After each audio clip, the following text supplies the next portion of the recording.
Vinyl flooring आजकल हर किसी की पसंद हो गई है। विनाइल फ्लोरिंग के क्या फ़ायदे हैं, क्या नुकसान हैं, क्या कॉस्टिंग होगी, कैसे लगाई जाती है? तो चलिए वीडियो शुरू करते हैं। विनाइल फ्लोरिंग पीवीसी और फाइबर मैश को आपस में मिलकर बनाई जाती है।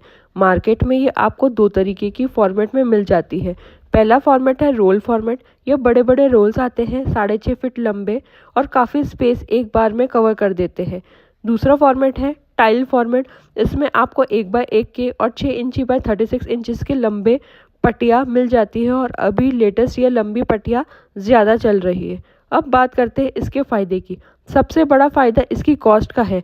यह फ्लोरिंग आपको 30 रुपीज़ स्क्वायर फीट से स्टार्टिंग प्राइस मिल जाती है और मैक्सिमम 200 रुपये स्क्वायर फीट तक मिल जाती है। अब बाकी फ्लोरिंग से कंपेयर करो तो यह बहुत ही रिजनेबल है, जो काफ़ी लोगों को पसंद है। दूसरा फ़ायदा है इसका इंस्टॉलेशन, ये ईजिली इंस्टॉल हो जाता है। 2 लेबर एक दिन में 800 स्क्वायर फीट एरिया कवर कर देते हैं बिना किसी दिक्कत के।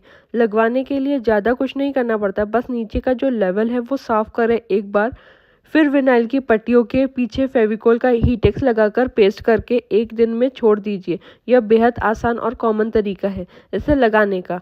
तीसरा फ़ायदा होता है टेम्परेचर का। यह ठंड में ज़्यादा ठंडी नहीं होती है, गर्मी में ज़्यादा गर्म नहीं होती है। इसका टेम्परेचर एक जैसा ही रहता है, जिसकी वजह से आपको घर का टेम्परेचर लगभग उसी बराबर रहता है। चौथा फ़ायदा आता है इसका डिज़ाइन। इस डिज़ाइन में कोई लिमिटेड नहीं, आप जितनी मार्केट में दुकानें जाओगे उतनी डिज़ाइन आपको देखने को मिलेगी। यह कस्टमाइज़ करवाकर वैसा भी डिज़ाइन प्रिंट करवा सकते हो।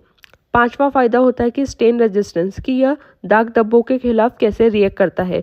मार्बल्स ग्रेनाइट में दाग धब्बे लग सकते हैं क्योंकि वो पोरस होते हैं, इसलिए दाग धब्बे लगने के बाद उसे पोर्स में चले जाते हैं और आसानी से नहीं निकलते हैं। और वहीं विनाइल फ्लोरिंग में ऐसा कुछ भी नहीं होता है, कुछ घिर भी जाए तो गीला कपड़ा मारकर साफ किया जा सकता है।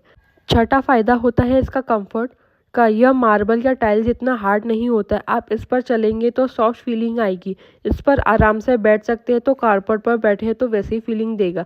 इसलिए जिसके घर में बच्चे होते हैं वो अक्सर यह लगवाने का प्रेफर करते हैं। यह एंटी स्किड फॉर्मेट में अवेलेबल भी होता है, जो आपको गिरने फिसलने से बचा सकता है। यह सब तो इसके एडवांटेज थे। अब बात करते हैं डिसएडवांटेज की। सबसे पहला है इफेक्ट ऑफ हीट, यानी गर्मी का इस पर क्या इफेक्ट होता है। यह फ्लोरिंग गर्मी को सहन नहीं कर सकती है। इसके ऊपर आपने गरम प्रेस या गरम चीज़ रख दी तो इसमें आग तो नहीं लगेगी, लेकिन वो आग से विनाइल फ्लोरिंग को जलाकर ज़रूर देगी। इस वजह से लोग इसको किचन से दूर रखते हैं और एक जगह से जली तो वहाँ पर से ये पैच हटाकर दूसरा पेस्ट करना पड़ता है, जो हेडेक का काम बन जाता है। दूसरी कमी आती है कि इसको आपने अच्छे लेबर से नहीं लगवाया तो कई बार यह कोने से उखड़ना चालू हो सकती है। जो जब भी ये फ्लोरिंग प्लान करो तो अच्छे लेबर से ही प्लान कीजिए कि वो अच्छे एडेसिव यूज़ कर कर लगाए और अच्छे से दबाकर पेस्ट कीजिए। और फिर भी यह कहीं उखड़ जाती है तो मार्केट से एसआर एडेसिव नाम से एडेसिव आता है, तो तुरंत लाकर तुरंत चिपका दीजिए, क्योंकि एक बार निकलना शुरू हुई तो आपकी विनाइल फ्लोरिंग के बीच में से खरा करना शुरू कर देगी। तो ऐसा बिल्कुल ना होने दे।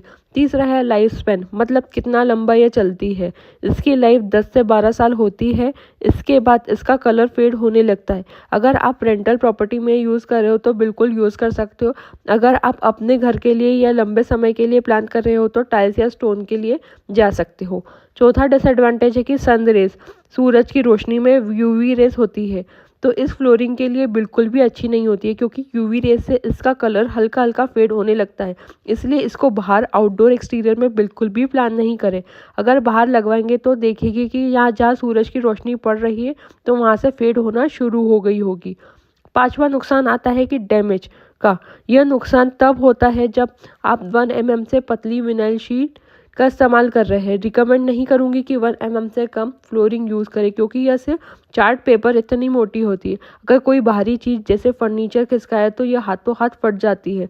तो 1 mm से ज़्यादा की विनाइल फ्लोरिंग यूज़ करें। 1.5 mm कम से कम यूज़ तो करना ही चाहिए, जो लंबे समय तक चलती है। अब बात करते हैं इसके इंस्टॉलेशन की, कैसे इसे लगाया जाता है। विनाइल फ्लोरिंग की सबसे खास बात है कि किसी भी फ्लोरिंग पर लगाया जा सकता है। नीचे चाहे मार्बल हो, ग्रेनाइट हो, टाइल्स हो, सीमेंट फ्लोरिंग हो या कुछ भी हो, इसके ऊपर लगाया जा सकता है। बस ध्यान रखिए कि जिस भी सरफेस पर लगाया जाए उसे साफ कर कर पहले और एक लेवल में लेकर आए, उसके बाद इसको लगाए, वरना यह नहीं चल पाएगी। अगर लग भी गई हो तो उखड़ जाएगी। और लगाते समय एक चीज़ का ध्यान रखें, इसमें कोने अच्छे से चिपक जाए, क्योंकि अगर यह वहाँ से निकलना शुरू हुई तो बीच में से फट जाएगी। बस यह बातों का ध्यान रखिए क्योंकि इसको लगाना बहुत आसान है। अब बात करते हैं कि ब्रांडेड लगानी चाहिए या नॉन ब्रांडेड लगानी चाहिए। मैं रिकमेंड करूँगी कि जहाँ लोगों का आना जाना ज़्यादा है वहाँ हमेशा ब्रांडेड लगाए, क्योंकि उनकी जो प्रिंटिंग क्वालिटी है बहुत अच्छी होती है और आसानी से निकलती भी नहीं।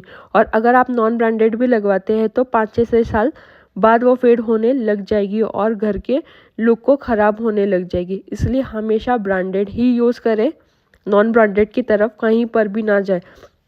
ज़रूर करें और सब्सक्राइब करना ना भूलें, ताकि आप हमारे वीडियो जो हम हर संडे को अपलोड करते हैं और शॉर्ट डेली अपडेट करते हैं वो मिस ना कर सको। तो आपको डेली कंटेंट मिलेगा, तो सब्सक्राइब करना ना भूलें। Thank you.